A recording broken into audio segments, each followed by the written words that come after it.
Recording in progress. So hello guys. पिछली बार मैं हमने पढ़ा था उसमें बहुत कुछ चैप्टर में।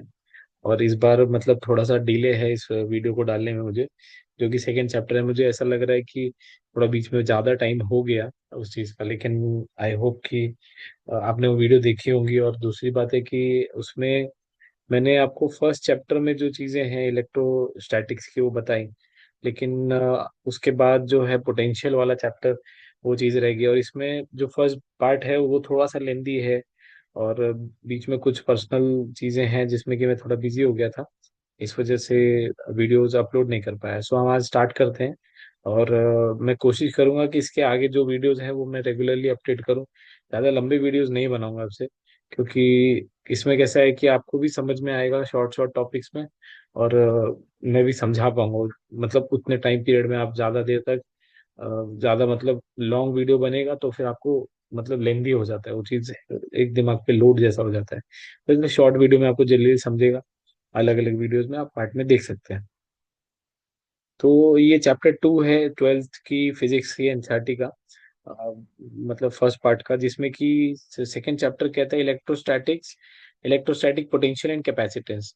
अब इसका कॉन्सेप्ट समझना जरूरी है कि पोटेंशियल क्या होता है, कैपेसिटेंस तो आगे का टॉपिक है, वो भी मैं जब स्टार्ट करूंगा तो आपको बता दूंगा। लेकिन पहली चीज इलेक्ट्रोस्टैटिक पोटेंशियल होता क्या है। हमने अभी तक पढ़ा कि चार्ज क्या होता है, फिर उसके बाद उसमें इलेक्ट्रिक फील्ड क्या होती है, इलेक्ट्रिक फील्ड की वजह से फोर्सेस क्या होते हैं, टॉर्क क्या होता है, गॉस लॉ क्या होता है।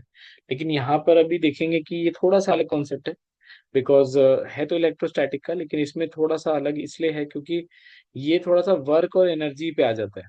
यहाँ पे आपका वर्क और एनर्जी मोस्टली काम करता है। वहाँ फील्ड लाइन थी और उसके चारों तरफ जो फोर्स फील्ड है वो सब है, यहाँ पे भी है। बट यहाँ पे ज्यादा वर्क डन उसके ऊपर, जो चार्ज वर्क डन करता है उसके ऊपर पूरा कॉन्सेप्ट है। तो इसको हम समझते हैं यहाँ पे बेसिक, मैंने यहाँ पे पहले से लिख के रखा हुआ है। तो वो ये एक मिनट क्या, हम्म तो ये चीज ऐसे है कि इलेक्ट्रोस्टैटिक पोटेंशियल होता गया। पोटेंशियल का मतलब क्या होता है, बेसिक लैंग्वेज में पोटेंशियल मतलब होता है किसी भी चीज की क्षमता। क्षमता मतलब उसके अंदर कितनी क्षमता है कि वो काम कर सकता है।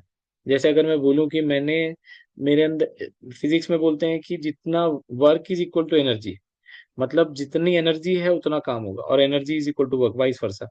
लेकिन ऐसा बोलते हैं दोनों की एसआई क्वांटिटी, एसआई यूनिट भी सेम है, जूल।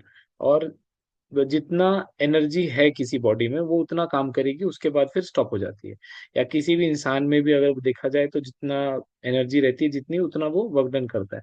तो यहाँ पर पोटेंशियल मतलब होता है कि कितना उसके अंदर क्षमता है एक प्रोसेस करने के लिए। तो यहाँ पर हम देख पाएंगे कि अगर मैं बोलूं कि एनर्जी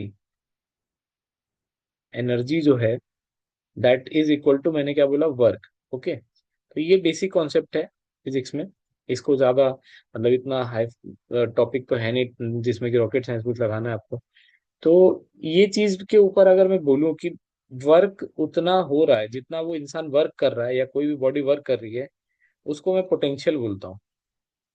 पोटेंशियल मतलब उसके अंदर इतना पोटेंशियल है। This is not equal, this is similar, similar बोल सकते हैं। इक्वल नहीं होता वर्क पोटेंशियल के। पोटेंशियल इज समथिंग कि वो उसके अंदर कितनी ताकत है। जैसे कि अगर मैं बोलता हूँ कि किसी भी अगर मैं मान लेता हूँ कि कोई एक बॉल है जो कि मैंने जमीन पे एक फिक्स एक रॉड है उस पे लगा दी है, और उसको एक रबर से, जो कि मतलब मान लीजिए कि जितना भी इनफाइनाइट इलास्टिक है, तो मैं उसको क्या करता हूँ कि ऊपर ऐसे ग्रेविटी के अगेंस्ट ऊपर खींचता हूँ। तो जब मैं उसको ऊपर खींचूंगा तो वो क्या होगा, उसको वहां और एकदम टॉप पॉइंट पे जाके मैं छोड़ता हूँ, तो वो क्या होगा कि उस रबर में एक पोटेंशियल क्रिएट हुआ ग्रेविटी के अगेंस्ट। मतलब उसने अपने अंदर एक रिस्ट्रेन जो करने की पावर है वो जनरेट की, और उसके बाद फिर उसने उस पोटेंशियल को काइनेटिक में कन्वर्ट किया। मतलब उसने बाद में काइनेटिक एनर्जी शो की और उतना काम किया नीचे आने के लिए। तो इसका मतलब ये है यहाँ पर कि जितना हम उसके अंदर किसी भी सराउंडिंग फोर्स जो है उसके अगेंस्ट में कुछ काम कराते हैं, जैसे ग्रेविटी के अगेंस्ट अगर आप काम करेंगे तो एक पोटेंशियल एनर्जी क्रिएट होती है हर बॉडी में। तो इसीलिए जो पोटेंशियल एनर्जी है उसको हम mg और h से डिनोट करते हैं।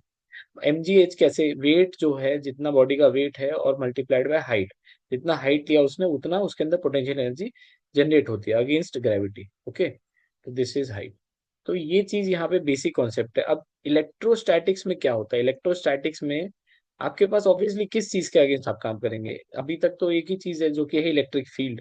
तो अगर मैं बोलता हूँ बेसिक कॉन्सेप्ट में कि यहाँ पे एक पॉजिटिव चार्ज है और यहाँ पर एक स्मॉल पॉइंट चार्ज है, जो कि ये भी पॉइंट चार्ज ही है वैसे, लेकिन इसको मैं सोर्स बोल देता हूँ, ठीक है। एक मिनट ये पेन थोड़ा सा, ठीक है। ये सोर्स है और ये पॉइंट टेस्ट चार्ज या फिर पॉइंट चार्ज मैं बोल देता हूँ इसको, ठीक है।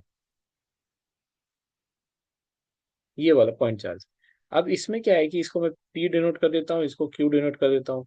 तो ये जो पी चार्ज है, अगर मैं ये पॉजिटिव मान लेता हूँ इसको, तो अगर मैं पॉजिटिव को पॉजिटिव की तरफ लाऊंगा तो ऑब्वियसली दोनों में रिपल्शन होगा, और रिपल्शन होने का मतलब है कि एक्सटर्नल फोर्स लगाना पड़ेगा मुझे उसको और पास लाने के लिए, इसकी क्योंकि एक फील्ड होगी, ठीक है। और इस फील्ड में अगर मैं इसको ऐसे इंसर्ट करने की कोशिश करूं, तो वो जैसे ही फील्ड फोर्स में घुसेगा, ये पॉजिटिव चार्ज, वो क्या करेगा, एक रिपल्शन फोर्स एक दूसरे, दोनों चार्ज एक दूसरे पे मारेंगे। डिपेंड कि कौन सा ज्यादा स्ट्रेंथ वाला चार्ज है, वो एक दूसरे को ज्यादा रिपेल कर पाएगा। अब यहाँ पर क्या कॉन्सेप्ट है कि इसके अंदर जो स्मॉल पॉइंट चार्ज मैं ले रहा हूँ, इसको टेस्ट चार्ज ले रहा हूँ और ये सोर्स है, इसके अंदर एक पोटेंशियल क्रिएट होगा। पोटेंशियल क्यों, क्योंकि अगर मैं मान लो कि इसको नेगेटिव चार्ज लेता, तो इसको इसके फोर्स फील्ड में लाते ही ये ऑटोमेटिकली अट्रैक्ट कर लेता, तो ये उसके फोर्स फील्ड के अगेंस्ट नहीं है, उसके फोर्स फील्ड के साथ में है।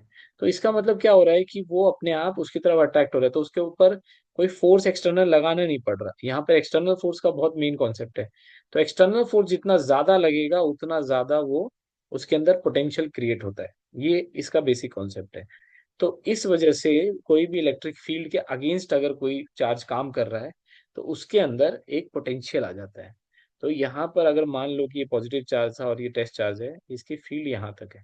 ओके, इसको जब मैं इसके अंदर लाऊंगा, तो एक फोर्स जो है मैंने लगाया, external force, that is against the field.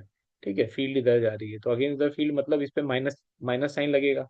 And अगर मैं कुछ एक स्मॉल डिस्टेंस, या फिर इस डिस्टेंस को मैं बोल देता हूँ small distance, that is D R. Small distance D लगाया मैंने, दैट इज स्मॉल डिस्टेंस। तो इसके अंदर जो पोटेंशियल क्रिएट होगा, दैट विल बी यहाँ इस पी पॉइंट से लेकर के, ये पॉइंट अब मैं क्यू बोल देता हूँ, या फिर पॉइंट का नाम दूसरा देते हैं, ए, और ये बी दे देता हूँ, ठीक है। चार्ज का नाम था पी और क्यू।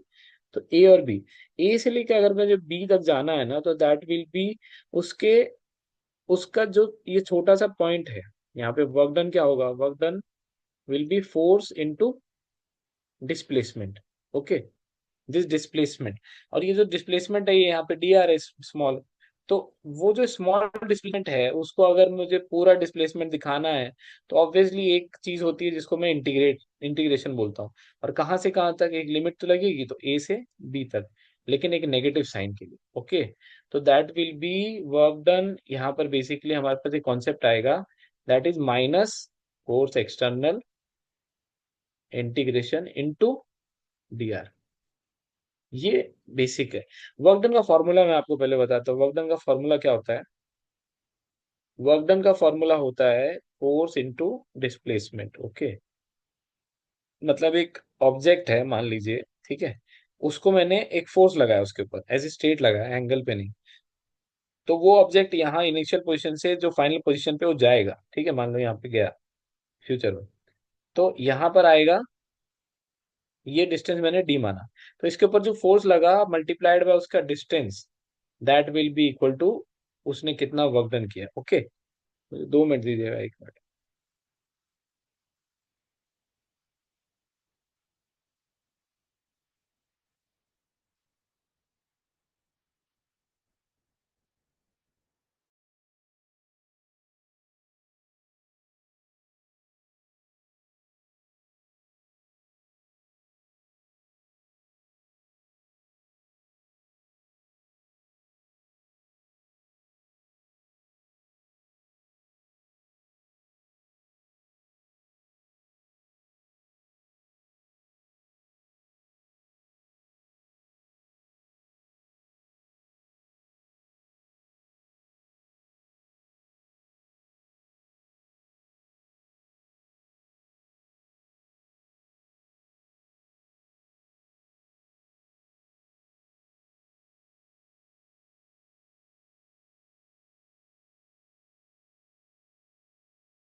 हाँ सॉरी, थोड़ा सा मुझे ना कॉल आ गया था तो फिर इस वजह से। बाकी ठीक है। So will continue. जो फोर्स होता है, वर्क डन जो होता है हमारा, work done is something that is force into displacement. जितना किसी बॉडी पर फोर्स लगा, ये तो हॉरिजॉन्टल फोर्स है बॉडी के आगे, इसलिए यहाँ पे एंगल कंपोनेंट में इसलिए नहीं ले रहा हूँ क्योंकि वो चीज थोड़ा कॉम्प्लिकेट हो जाएगी। तो फोर्स जो लगा इनटू उसका मल्टीप्लाइड बाय उसका क्या, डिस्टेंस या फिर डिस्प्लेसमेंट, जो डिस्प्लेसमेंट हुआ, तो दैट इज वर्क डन। वही चीज सेम चार्ज में होता है। चार्ज में क्या होता है कि वो जो चार्ज है वो कितनी दूर गया, ठीक है, that is work done. Work done will be जो उसके ऊपर फोर्स लगा है, कौन सा force, external force. Negative sign इसलिए क्योंकि इलेक्ट्रिक फील्ड के अगेंस्ट में काम कर रहा है, इनटू उसका डिस्प्लेसमेंट। तो ये जो डिस्प्लेसमेंट है और जो force, force is also vector, तो इनका जो प्रोडक्ट आएगा, integration from what point A to B, that will be work done. ये इंपॉर्टेंट है पोटेंशियल के स्टार्टिंग कॉन्सेप्ट पे। तो कॉन्सेप्ट आपको समझ में आया है कि एक इलेक्ट्रिक फील्ड के अगेंस्ट, इलेक्ट्रिक फील्ड इधर जा रही है, उसके अगेंस्ट पे काम करने पर एक चार्ज जो होता है उसके अंदर एक पोटेंशियल आ जाता है। ओके, वो पोटेंशियल जो होता है, अगर एक टाइप से ऐसा समझिए कि उसके अंदर कुछ इस ऐसे स्प्रिंग जैसा लग जाता है, ठीक है। तो आप उसको जितना इधर अगेंस्ट में खींचेंगे वो वापस से एक पोटेंशियल क्रिएट होता है, उससे वो उतना ही रिवर्स बैक पे या कोई वर्क डन करेगा, काइनेटिक एनर्जी प्रोड्यूस हो जाएगी उसके अंदर। ठीक है। तो यहाँ पर हम एक बार बुक का भी कॉन्सेप्ट देखते हैं कि बुक में क्या बताया हुआ है।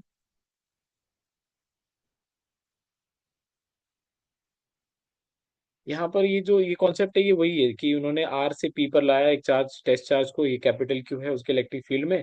एंड ये ग्रेटर देन जीरो इसलिए है क्योंकि पॉजिटिव चार्ज है दोनों, तो वो क्या होगा, एफ एक्सटर्नल जो है वो माइनस ऑफ, माइनस डिनोट किया उन्होंने ताकि पता चले कि वो इलेक्ट्रिक फील्ड के अगेंस्ट में काम कर रहा है। तो यहाँ पर क्या लिखा है, this work done is against electrostatic repulsive force. वो जो रिपल्सिव फोर्स आ रहा है दोनों चार्ज में उसके अगेंस्ट काम can get stored as potential energy, और वहां पे वो पोटेंशियल एनर्जी की तरह क्रिएट होता है। तो वर्क डन जो हो रहा है, ये जो वर्क डन है, एक स्टार्टिंग में होगा और एक एंडिंग में होगा। तो ये जो पोटेंशियल एनर्जी है वो इसमें आता है कि जो पोजीशन पे कभी डिपेंड नहीं करता, कि आप पोजीशन पे डिपेंड करता है, बट जिस पाथ को आपने लिया उस पर डिपेंड नहीं करता है। तो दैट्स वाई आप इनिशियल और फाइनल पोजीशंस को के पोटेंशियल एनर्जी को डिफरेंस करके उसका वर्क डन बता सकते हो, क्योंकि वर्क डन क्या होता है, एनर्जीज का डिफरेंस। ये कॉन्सेप्ट बहुत ही बेसिक है, एनर्जीज का जो डिफरेंस होता है इनिशियल पोजीशन और फाइनल पोजीशन का, वो आपको वर्क डन दे देता है। तो यहाँ पर वही चीज बताई कि पोटेंशियल एनर्जी डिफरेंस जो है, that will B delta U, that is change U P, P पर पॉइंट पर जो उसका पोटेंशियल एनर्जी है यहाँ पर फाइनल, माइनस इनिशियल। ऑब्वियसली यहाँ पे ज्यादा पोटेंशियल होगा, क्यों, क्योंकि वो अगेंस्ट में आते आते यहाँ पे बहुत ज्यादा उसके अंदर एक ऐसा, मतलब क्या बोलते हैं, एक पोटेंशियल क्रिएट हो गया है जिससे कि वो मतलब रिवर्स बैक या अपना वर्क डन कर सकता है बाद में। और आर जो है वहां पे जीरो होगा, ऑलमोस्ट जीरो ही होता है क्योंकि स्टार्टिंग पॉइंट है, बट स्टिल अगर इलेक्ट्रिक फील्ड में पहले से है तो वहां पर जीरो नहीं होगा। तो यहाँ पर यही चीज बताइए कि वर्क डन जो है आर से पी में, वो फाइनल पॉइंट का जो पोटेंशियल एनर्जी है माइनस इनिशियल पॉइंट करेगा। ठीक है। तो therefore we can define energy potential, electric potential energy difference between 2 points as the work required to be done by external force in moving charge q from one point to another to another for electric field of an arbitrary change configuration। मतलब इसमें basic, और यहाँ पे ये important है, without accelerating. Acceleration charge में नहीं आना चाहिए, क्योंकि चार्ज में एक्सेलरेशन जब आता है तो मैक्सवेल के कुछ इक्वेशंस के अकॉर्डिंग या फिर जो भी बेसिक लॉ के अकॉर्डिंग, चार्ज जब एक्सेलरेट होता है तो वो रेडिएशन रिलीज करता है और अपनी एनर्जी लूज करता है। तो यहाँ पर उस चीज को कांस्टेंट और सारी चीज नॉन डिस्टर्बिंग रखने के लिए उन्होंने विदाउट एक्सेलरेशन किया है। मतलब वो एक यूनिफॉर्म एक्सेलरेशन या फिर यूनिफॉर्म वेलोसिटी से ही जाएगा, मतलब सेम वेलोसिटी से हर जगह मूव करेगा। ओके।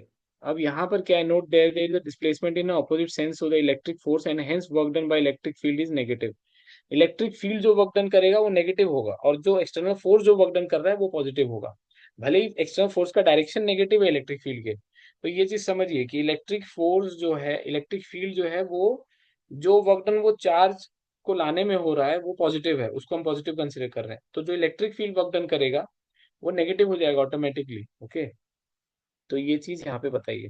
अब टू इंपॉर्टेंट कॉमन कमेंट में be made at this stage, मतलब यहाँ पर क्या बोला है कि right side of the equation 2.2, ये वाला जो इक्वेशन है, ये पोटेंशियल एनर्जी वाला, इसका जो राइट साइड है, राइट साइड कौन सा, ये डब्ल्यू आर पी या फिर ये यूपी माइनस यू आर, ये राइट साइड में, तो depends only on the initial and final position of the charge. It means that the work done by electrostatic, वो पाथ कौन सा लिया आपने जाने में, वो उस पर डिपेंड नहीं करता, वो सिर्फ इनिशियल और फाइनल पोजीशन पे डिपेंड करता है।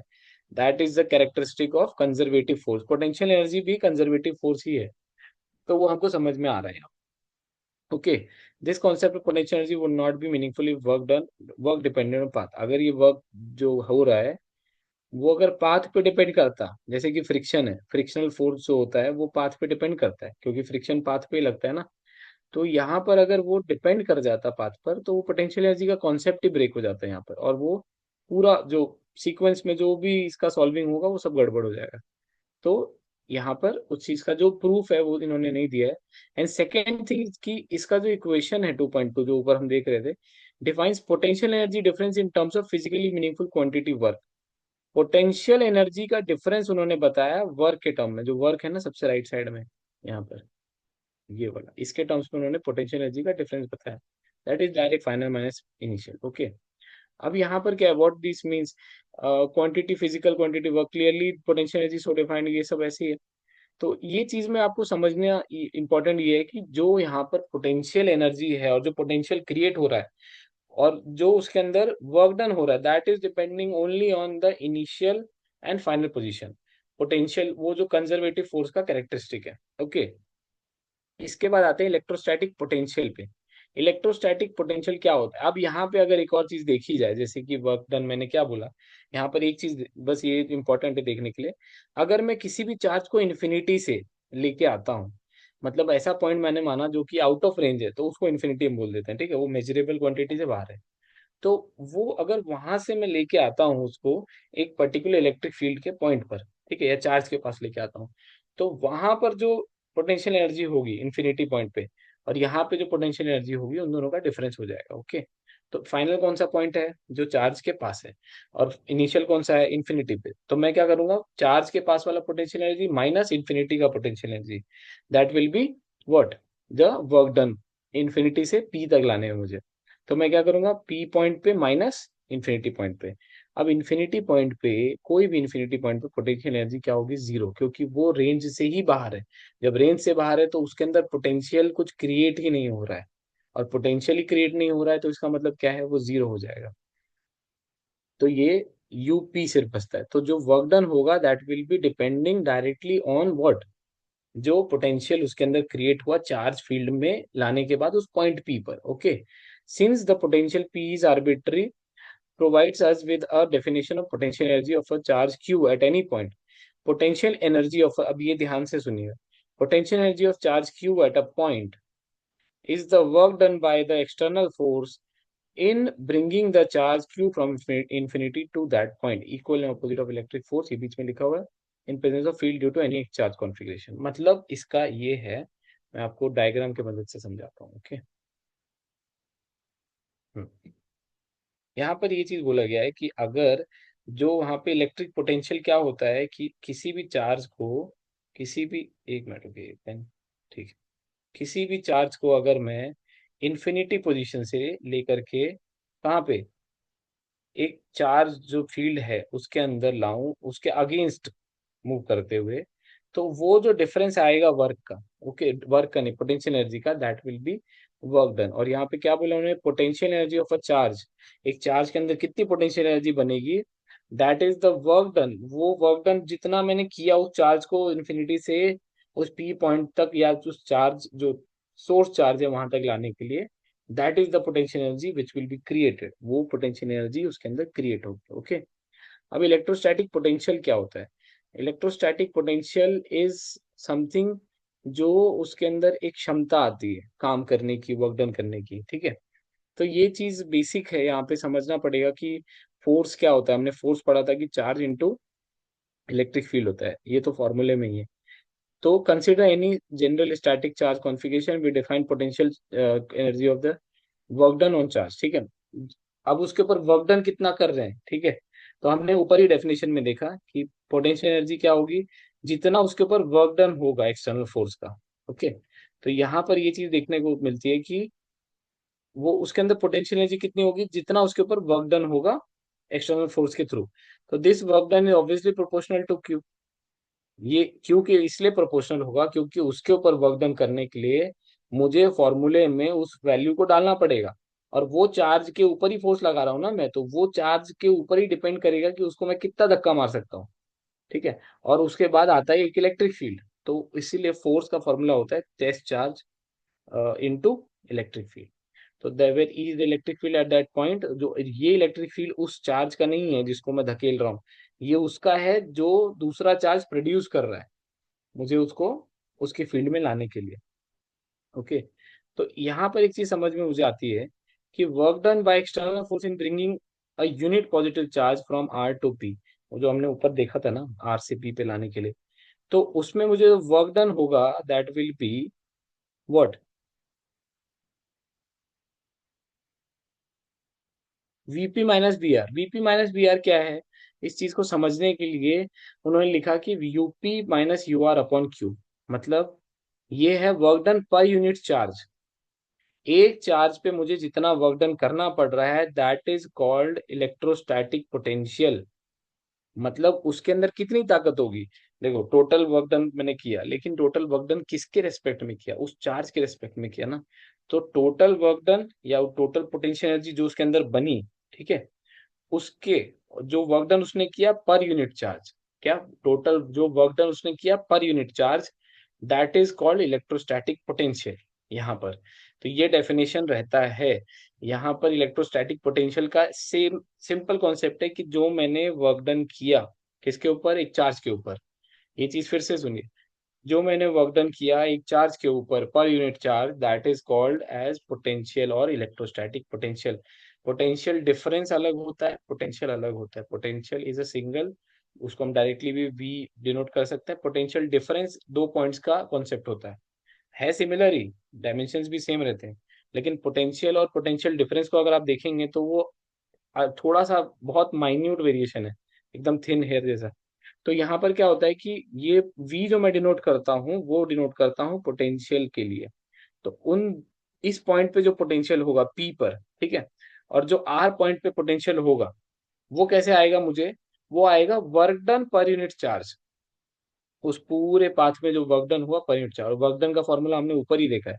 वर्क डन का फॉर्मूला क्या है, उनका पोटेंशियल एनर्जी का डिफरेंस। तो पोटेंशियल एनर्जी का difference upon charge, where Vp and Vr are the electrostatic potential at P and R respectively. Note as this, ये तो ठीक है।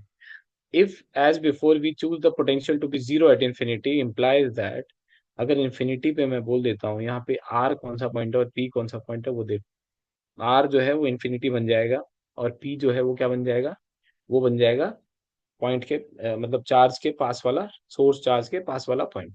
तो यहाँ पर ये कॉन्सेप्ट बनता है कि अगर मैं यहाँ पे इन्फिनिटी बना दूं आर को, ठीक है, और इसको बना दूं क्लोज का पॉइंट, तो यहाँ पर टर्म्स बदल जाते हैं और उसमें फॉर्मूला एक बन के आता है। जैसे अगर मैं यहाँ पे उन्होंने बोला कि work done by if as we choose potential to be zero at infinity implies, अगर मैं इन्फिनिटी पे पोटेंशियल को जीरो लेता हूँ, पोटेंशियल जीरो इसलिए होगा क्योंकि वहां पे वर्क डन कुछ हो ही नहीं रहा है। ओके। तो वर्क डन वहां पे जीरो हो जाएगा, चार्ज चार्ज की वैल्यू कभी जीरो नहीं होगी, तो वर्क डन जीरो होगा। ओके। तो यहाँ पर जीरो जब हो जाएगा तो वो टर्म जीरो हो जाएगा, मतलब जो भी इन्फिनिटी पे जो पोटेंशियल आ रहा है। तो इसका मतलब क्या होगा यहाँ पर कि work done by an external force in bringing a unit positive charge from infinity two point, एक चार्ज को इन्फिनिटी से उस पॉइंट पे लाने के लिए जो वर्क डन होगा वो क्या हो, किसके इक्वल हो जाएगा, electrostatic potential at that point. मतलब work done per unit charge is equal to electrostatic potential. ये फॉर्मूला इन्होंने वर्ड्स में लिख दिया है। ओके। उस कॉन्सेप्ट को धीरे धीरे समझा के। तो यहाँ पर अगर आप ध्यान से देखेंगे तो क्या हुआ है कि इस चार्ज को मैं ये पॉइंट इन्फिनिटी पे है ना, तो यहाँ से अगर मैं इसको इस पी पॉइंट पे लाता हूँ इस फील्ड के अंदर, तो यहाँ पर क्या बोला उन्होंने कि यहाँ पर उनका पोटेंशियल एनर्जी भी जीरो हो जाएगा। ठीक है। जैसे पोटेंशियल एनर्जी जीरो होगा तो उसका जो है वोल्ट यहाँ पे इलेक्ट्रोस्टैटिक पोटेंशियल भी व्हाट जीरो, इन्फिनिटी पर। ओके। तो ये दोनों जब जीरो हो रहे हैं तो आप ध्यान से यहाँ पे देखा जाए तो एक चार्ज को इन्फिनिटी से पी पॉइंट पर लाने के लिए, या फिर कोई पर्टिकुलर पॉइंट जो इलेक्ट्रिक फील्ड में वहां तक लाने के लिए जो वर्क डन हुआ, यानी कि work done per unit charge जो मैंने काम किया, that is equal to potential at that point. समझे? यहाँ पे वो जो सेकंड टर्म है ना, वो गायब हो गया जीरो होने की वजह से यहाँ। ठीक है। तो इसीलिए ये फॉर्मूला आता है V is equal to work done per unit charge, और work done will be charge into V। ये फॉर्मूला याद रखना है, क्योंकि आगे इससे हमें इलेक्ट्रॉन वोल्ट का फॉर्मूला मिलेगा। ठीक है। 1 इलेक्ट्रॉन वोल्ट कितना होता है उसका फॉर्मूला मिलेगा, और वैल्यूज भी मिलेंगी। तो ये चीज याद रखना है, वर्क डन, ये बहुत इंपॉर्टेंट फॉर्मूला है। Work done will be equal to charge into voltage, या फिर पोटेंशियल, इलेक्ट्रोस्टैटिक पोटेंशियल। यहाँ पे अभी वोल्टेज वोल्टेज मत बोलो, यहाँ पे भी इलेक्ट्रोस्टैटिक पोटेंशियल बोलो। तो ये चीज होगी। अभी यहाँ पर ये डिपेंड करता है कि आप उसको किसी भी पाथ से ले जाइए, उस पर डिपेंड नहीं करेगा वो, बस डिपेंड करेगा इनिशियल और फाइनल पोजीशंस पे। ओके। तो ये कंजर्वेटिव फोर्स का नेचर है। यहाँ पर potential due to a point charge. अब एक पॉइंट चार्ज की वजह से पोटेंशियल क्या बनता है, ये इन्होंने डेफिनेशन पूरा इन्होंने क्या किया है यहाँ पर बताया है। लेकिन पोटेंशियल जो है, this by definition potential P due to Q charge. अब जैसे जैसे कि क्या है, इलेक्ट्रिक फील्ड के कॉन्सेप्ट में सोचिए। इलेक्ट्रिक फील्ड के कॉन्सेप्ट में मैं ये आपको बेसिक बताता हूँ, बाद में इसका जो पूरा प्रूफ के साथ है तो आपको समझ में आ जाएगा। और मैं उसका जो डिटेल है वो मैं आपको बाद में बताऊंगा। बस मैं अभी एक इनिशियल आपको एक मतलब इसका आइडिया दे के रखता हूँ कि potential due to a point charge, मतलब एक पॉइंट चार्ज है यहाँ पर, इसकी वजह से एक पोटेंशियल कितना क्रिएट हो रहा है। ओके। तो ये +1 कूलम्ब है, ये क्यू चार्ज है, एक डिस्टेंस है, ये क्या बोलते हैं, पोजीशन वेक्टर है आर, इनके बीच का डिस्टेंस है आर डैश। ओके। इन्फिनिटी से लेके आया मैं चार्ज को, इसकी मतलब उसके रेंज में लेके आया है। ठीक है। तो उसमें क्या होता है कि वो जो यहाँ पर जो चार्ज का होगा, क्या बोलते हैं, उसका फोर्स जो उसके ऊपर पड़ेगा, वो फोर्स क्या होगा, 1 कूलम चार्ज पे, यूनिट चार्ज लिया मैंने, तो 1 कूलम चार्ज पे दोनों के बीच का फोर्स क्या होगा। फोर्स का फॉर्मूला होता है ना Q1 Q2 upon 4 pi epsilon naught into R square. तो ये Q1 है, Q1 कौन है, कैपिटल Q। सेकेंड क्या है, 1, तो that is Q2, 1 upon 4 pi epsilon naught into R square. R square कौन सा है, डिस्टेंस जो R डैश है, तो R डैश का स्क्वायर किया उन्होंने। ये जो वेक्टर क्वांटिटी है उसको अभी थोड़ा साइड में रखिए, बस समझने के लिए। अब क्या किया उन्होंने कि यहाँ पर ये जो डेल्टा आर है उतने से उसको मूव किया, डेल्टा आर। ओके। तो उसने क्या किया, यहाँ पे लिखा हुआ है where R cap is the unit vector work done against this force from R to R plus delta R. मतलब मैंने इस पोजीशन से एक्स्ट्रा थोड़ा सा एक डेल्टा आर का पोजीशन शिफ्ट किया उस चार्ज को। ओके, पॉइंट चार्ज को। तो उसकी वजह से जो वर्क डन होगा, that delta small work done जो होगा, that will B force into displacement, जितना मैंने डिस्प्लेस किया। तो फोर्स क्या आ रहा है मेरे पास, फोर्स तो ये फॉर्मूला है, 1 कूलम के लिए 1 हट जाएगा वहां से, वैल्यू वो आ जाएगी Q/4 pi epsilon not R square into delta are. ठीक है। इसको मैं थोड़ा सा कॉन्सेप्चुअली बता ही देता हूँ आपको, आपको समझ में आ जाएगा यहाँ पे। हम्म। अभी इसमें क्या है कि, हाँ, इसमें ये चीज है कि जैसे मान लीजिए कि ये पॉइंट चार्ज है, मैं इसको थोड़ा सिंप्लीफाई करके बताता हूँ। ये टेस्ट चार्ज है, नहीं नहीं सॉरी, ये सोर्स चार्ज है, capital Q। This is 1 coulomb charge, +1 coulomb. Okay, this is also plus charge. अब ये क्या होगा, यहाँ से यहाँ तक ये आएगा। ओके। अब जब ये यहाँ से यहाँ तक मैं ला रहा हूँ, तो इस पोजीशन पे ये बैठा हुआ है अभी। ठीक है। इसको इन्फिनिटी से मैं लेके आया यहाँ तक। अब वो इन्फिनिटी वाला कॉन्सेप्ट साइड रख दीजिए, वो बस फॉर्मूले के लिए था। हाँ, ये समझने के लिए कॉन्सेप्ट है। पर अगर यहाँ पे सॉल्विंग में मैं देखूं ध्यान से, तो ये इस पॉइंट से मैंने क्या किया, ये दोनों के बीच का डिस्टेंस कितना है, आर डैश। आर डैश पकड़ लो, और यहाँ पोजीशन वेक्टर या आर ही ले लो, चलो आर ले लो अभी के लिए। फिर उसके बाद ये जो क्यू पॉइंट है, इसको मैं बी पॉइंट बोल देता हूँ, और इस पॉइंट को ए बोल देता हूँ। तो ए से मैंने उसको शिफ्ट किया इसी के फील्ड में, मतलब ये रेंज में ही है, हाँ ध्यान रखना, ये रेंज है, इसके अंदर ही काम हो रहा है जो भी हो रहा है।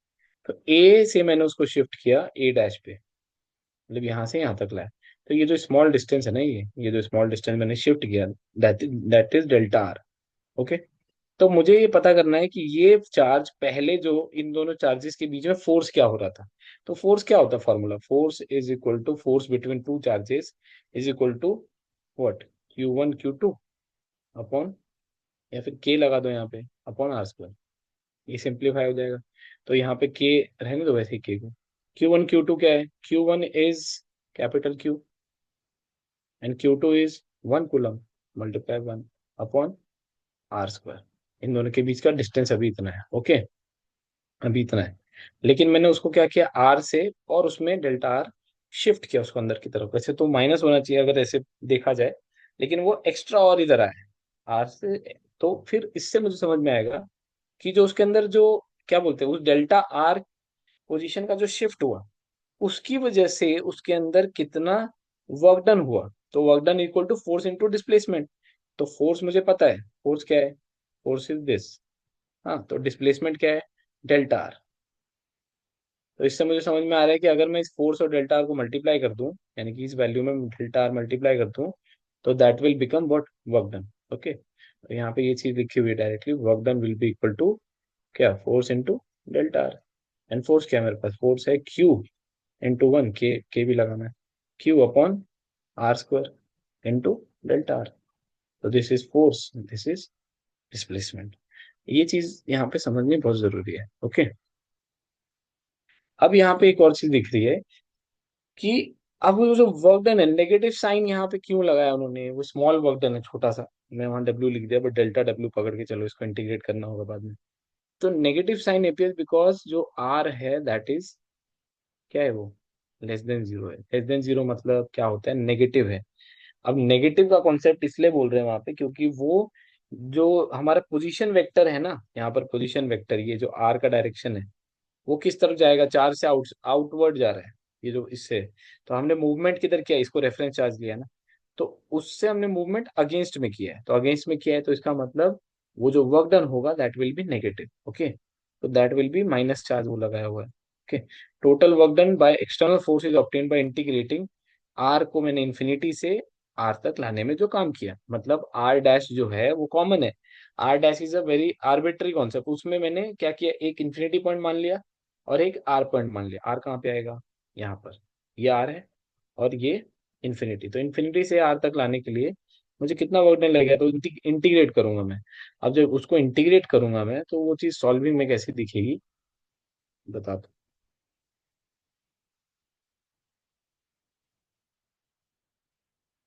हम्म, अभी यहाँ पर कैसा है वर्क डन, मैंने क्या फॉर्मूला देखा था स्मॉल वर्क डन का, that is force into small displacement. तो this small displacement is delta R. तो डेल्टा आर जो है यहाँ पर अगर मैं लिखता हूँ, दैट इज माइनस फोर्स ना, minus work done it will be minus sign. तो that is minus of Q upon k को मैं एक्सपैंड कर रहा हूँ, 4 पाई एप्सिलॉन नॉट, या फिर के को रहने दो वैसे ही। ओके, के Q upon r² into delta are. Okay, that will B small work done. अब इसको अगर मुझे वर्क डन बनाना है, टोटल वर्क डन निकालना है, तो इसको इंटीग्रेट कर दूंगा इसको भी, and this delta will become D. Differentiated term integration में हम डी लगाते हैं। Okay, that change derivative term. तो यहाँ पे भी डी डब्ल्यू हो जाएगा, डी डब्ल्यू का इंटीग्रेशन क्या होगा, डब्ल्यू। एंड ये माइनस चार्ज यहाँ पे रहने दो। और कहाँ से कहाँ तक मूव करना है मुझे, इन्फिनिटी से कहाँ तक, आर तक, सॉरी, हाँ ठीक है। तो अपर लिमिट क्या है मेरे पास, आर, एक मिनट रुको, ये उल्टा ना हो जाए। हाँ बराबर, इन्फिनिटी से लेके मुझे आर तक जाना है। तो इन्फिनिटी से जब मुझे आर पॉइंट तक जाना है, तो यहाँ पे लोअर लिमिट क्या, infinity, and upper limit is R. ठीक है, तो इसको अब इंटीग्रेट करना पड़ेगा हमें आर के रेस्पेक्ट में। यहाँ पे डी आर अपन r² है, वो इंटीग्रेशन के फॉर्मूले लगाने पड़ेंगे थोड़े, बिना इंटीग्रेशन और कैलकुलस के फिजिक्स होते ही नहीं है। तो work done will be equal to minus this charge is constant, वो बाहर आ जाएगा इंटीग्रेशन के। इंटीग्रेशन के अंदर की साइड कौन कौन जाएगा, यहाँ पे देखते हैं, अपॉन या फिर के आ जाएगा इधर। तो इसके नीचे जो r² था ना, वो यहाँ आ जाएगा। तो that D R upon r²। अब फॉर्मूला क्या होता है, मैं यहाँ पे बस फॉर्मूला बता रहा हूँ कि X raise to N D X का इंटीग्रेशन जो होता है that is X raise to N plus one upon N plus one. तो अगर ध्यान से देखा जाए ना, तो ये अगर r² को मैं ऊपर ले जाऊं, ये x है ना यहाँ पे, वहां पे r हो जाएगा और कुछ नहीं। तो r के रिस्पेक्ट में क्या होगा, that will be integration of r raise to -2 into D R. तो क्या लिखूंगा मैं, r raise to -2 plus one upon r raise, sorry, -2 plus one, r नहीं आएगा यहाँ पे, माइनस। तो that is r raise to -1 upon -1। तो -1 अपॉन r वैल्यू आ जाएगी और यहाँ पे इन्फिनिटी से आर तक जाएगा। तो ये मैं बताता हूँ कैसे हो रहा है। तो यहाँ पे वर्क डन क्या आएगा मेरे पास, मैंने इंटीग्रेट कर दिया अंदर वाली क्वांटिटी को, तो दैट विल बी -1/r। कहाँ से कहाँ तक, upper limit is R and small limit is, ये आर डैश है एक्चुअली, ठीक है। ये आर डैश क्योंकि आर्बिट्ररी टर्म होता है, वो मैं आर सेम सेम नहीं लिख सकता उसमें। तो ये आर आ जाएगा यहाँ पर, that is the final position, और ये इनिशियल पोजीशन। तो जब मैं नीचे इन्फिनिटी डालूंगा ना, मतलब अपर लिमिट डाल के माइनस लोअर लिमिट डाल के हम वैल्यू निकालते हैं, तो ऑब्वियस ही बात है जो सेकंड टर्म इन्फिनिटी वाला आएगा दैट विल बिकम जीरो, क्योंकि 1/इन्फिनिटी इज ऑलवेज जीरो। तो मेरे पास सिर्फ फर्स्ट फर्स्ट टर्म बचता है। तो वर्क डन मेरे पास क्या आएगा, work done will B -k/q into 1/, what, नीचे आर है ना मेरे पास, सॉरी आर स्क्वायर नहीं है, आर स्क्वायर नहीं है, this is R only, okay. तो 1/r वैल्यू आ जाएगी, माइनस सेकेंड टर्म जीरो हो गया। तो मेरे पास जो वर्क डन आ रहा है that is equal to what, -k/q 1/r। तो यहाँ पे वो चीज उन्होंने सॉल्व की, q/4πε0r, this is work done. But definition के हिसाब से क्या होता है, जो पोटेंशियल है उसका, this by definition is the potential at p due to charge q। ये जो पोटेंशियल है, ये जो w आ रहा है ना, that is charge per unit, work done per unit charge. एक मिनट हो गई, इन्होंने क्या लिखा है, W equal to work done निकाला उन्होंने, तो by definition it is the potential at P, is the potential at P due to charge Q. Okay okay.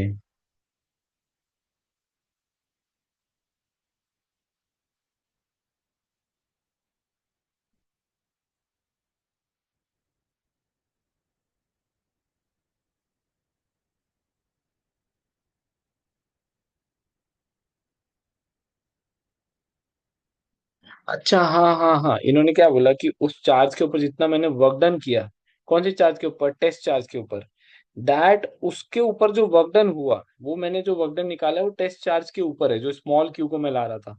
तो उसका जो फॉर्मूला आएगा उस वर्क डन का फाइनली से इंटीग्रेशन करके, तो इसमें जो फाइनल फॉर्मूला आएगा that work done done on what, test charge small Q is equivalent to the what, हमने फॉर्मूले में वो वर्ड्स वाला जो था बहुत लंबा, मैं फिर से एक बार वहां पे दिखा देता हूँ आपको। यहाँ पे ये लिखा हुआ था ना, यहाँ पर ये work done by an external force in bringing unit positive charge from infinity to that point, जो वर्क डन होगा that will be equal to electrostatic potential, ठीक है। तो यहाँ पर वही चीज हो रही है कि जो वर्क डन हुआ उस चार्ज के ऊपर, that is q/4πε0r, that is k/q/r। यहाँ पे हमने वही किया है सॉल्व, k/q/r। तो ये चीज हमारे पास कॉन्सेप्ट क्या आया है, v, तो उस वर्क डन को हमने किसके इक्वल कर दिया, पोटेंशियल की, इलेक्ट्रोस्टैटिक पोटेंशियल। और ये जो इस ब्रैकेट में आर है वो मल्टीप्लाई नहीं है, इसका मतलब ये है कि वो उन चार्जेस के बीच में जो पोजीशन वेक्टर है या पोजीशन है या डिस्टेंस है उसके ऊपर डिपेंड करता है, ओके। तो ये है उसका फंक्शन है वो, आर का। तो यहाँ पर ये चीज समझ में आ रही है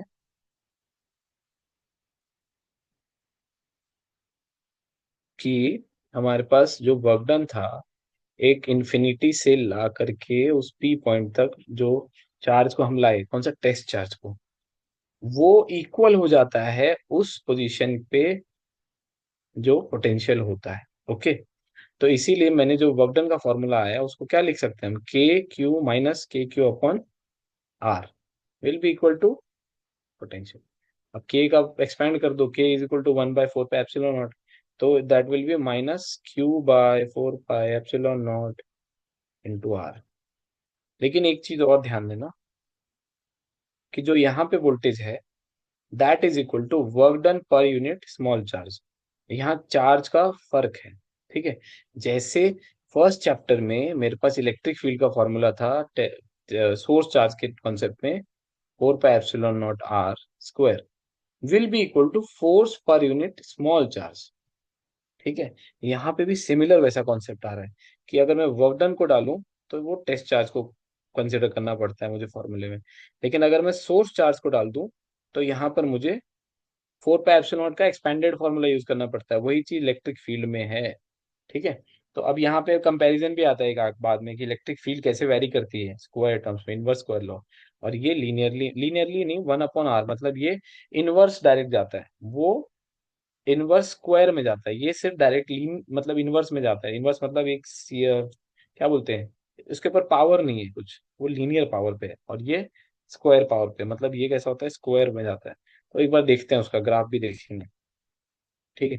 तो ये चीज समझ में आई हमें कि अगर मुझे ये दिया है कि एक चार्ज जो है कैपिटल क्यू, वो अपने चारों तरफ इलेक्ट्रिक फील्ड बना रहा है, और एक टेस्ट चार्ज जो क्यू है उसको मैं अगर इसके फील्ड में लाऊं, तो मुझे निकालना है potential, potential at point this P.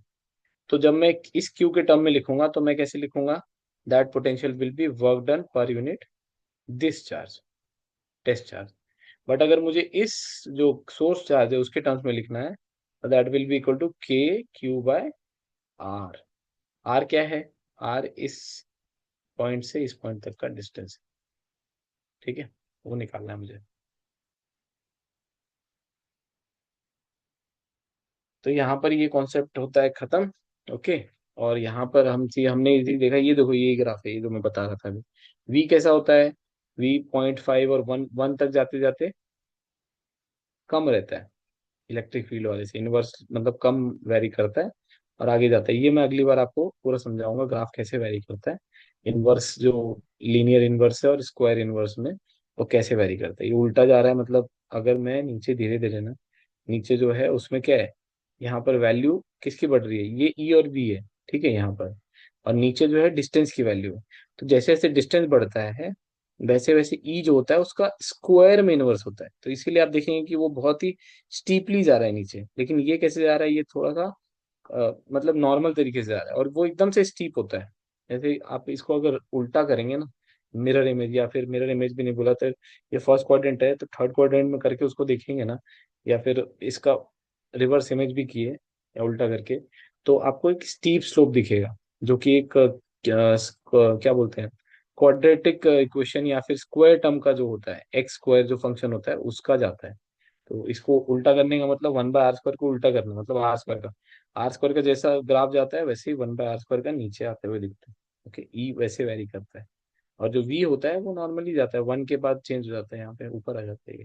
ठीक है, तो वैल्यू पुट कर करके अगर आप देखेंगे ना तो वैसे ही आता है। तो डिस्टेंस इज 0 0 पे वहाँ पे बड़ा हुआ है, फिर उसके बाद 0 पे नीचे चलेंगे तो इन्फिनिटी होता है, दोनों इन्फिनिटी पे ही जा रहे हैं। फिर उसके बाद वैल्यू को धीरे धीरे 0.5 पे लाया तो ग्राफ में आता है, फिर 1 पे लाया तो दोनों इक्वल होते हैं 1 पे, क्योंकि 1/1 1/1 स्क्वायर सेम होता है। अब यहाँ से वेरिएशन ज्यादा जरूरी है समझना। ओके, तो ये चीज हम नेक्स्ट में समझेंगे। ओके, और कुछ इसमें डाउट रहेगा तो फिर आप इसमें डाल सकते हैं। ऐसे तो मुझे नहीं लगता है कि कुछ होगा, बट स्टिल इसमें है, कुछ पॉइंट्स हैं जो कि मैंने नहीं लिए क्योंकि वो इम्पोर्टेंट नहीं थे। ओके, मतलब ऐसे इम्पोर्टेंट है, बट वो चीज़ कैसा है कि आपको पता है पहले से, और वो चीज़ें मैं नहीं चाहता कि उसको बता करके उसमें वापस वापस वही चीज़ करूँ। तो इसमें न्यू जो कॉन्सेप्ट है मैंने आपको वो बताया, और इलेक्ट्रोस्टैटिक पोटेंशियल पढ़ा हमने। और इसमें मैं एक बार शॉर्ट में रिवाइज कर देता हूँ क्या क्या चीज़ें होती हैं। किसी भी चार्ज को अगर हम इन्फिनिटी से लेकर के किसी पॉइंट पी तक लाएं एक इलेक्ट्रिक फील्ड के कॉन्सिक्वेंस में, या फिर इलेक्ट्रिक फील्ड में, उस इलेक्ट्रिक फील्ड के अगेंस्ट काम करा के, तो वो एक वर्क डन करता है। ओके, एक्सटर्नल फोर्स एक वर्क डन करता है, जो एक स्मॉल चार्ज के ऊपर जो फोर्स लगा ना, हमने धक्का मारा उसको, तो धक्का मारा तो उसने काम किया, उस एक्सटर्नल फोर्स ने इसको डिस्प्लेस किया, मतलब वर्क डन हुआ। वर्क डन क्या हुआ, माइनस में हुआ। ठीक है, और वो वर्क डन जो होता है वो that is equal to what, test charge into V, ये फॉर्मूले से ही आ रहा है। और अगर मैं बोलूं कि वो जो V है, that potential, electrostatic potential is what, electrostatic potential directly that work done per unit charge और work done in bringing that charge from infinity to source charge. Okay, ये फॉर्मूला भी और ये फॉर्मूला यूज होता है। इतना ही concept है छोटा मोटा, बाकी इसके आगे और भी कॉन्सेप्ट है।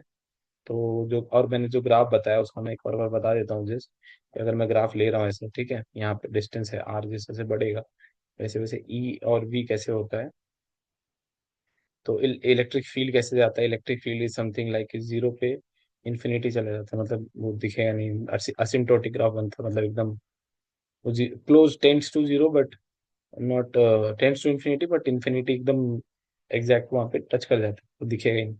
और उसके बाद जैसे जैसे हम वैल्यू बढ़ाते हैं, तो ये वन का पॉइंट है।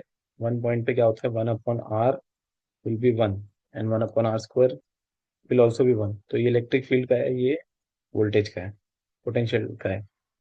तो यहाँ पे V will also be same, and electric field will also be what same. लेकिन आप देखेंगे तो ये टच नहीं होता है यहाँ पे, एसिम्प्टोटिक। और ये यहाँ पे सेम हो जाता है, मतलब एक टाइप से वो दोनों वैल्यू सेम होती है। पर अगर आप पहले देखेंगे, वन के पीछे, वन के थोड़ा कम हुआ वैल्यू, तो आर स्क्वायर वाली वैल्यू जो होती है ना, वो थोड़ा सा बढ़ के मिलेगी, और ये वाली कम मिलेगी। लेकिन जैसे ही वो वन के आगे जाती है वैल्यू, मतलब वन के ऊपर जाने का मतलब होता है 1.1 पॉइंट ऐसे करके, फिर 2 पॉइंट समथिंग, 0 पॉइंट तक वैल्यू उसका थोड़ा सा होता है। तो इसलिए ई यहाँ पे आपको आगे दिखेगा, और बाद में ये, जैसे कि अगर मैं बोलूँ 1/0.5, ठीक है, हाफ, और 1/0.5 का स्क्वायर।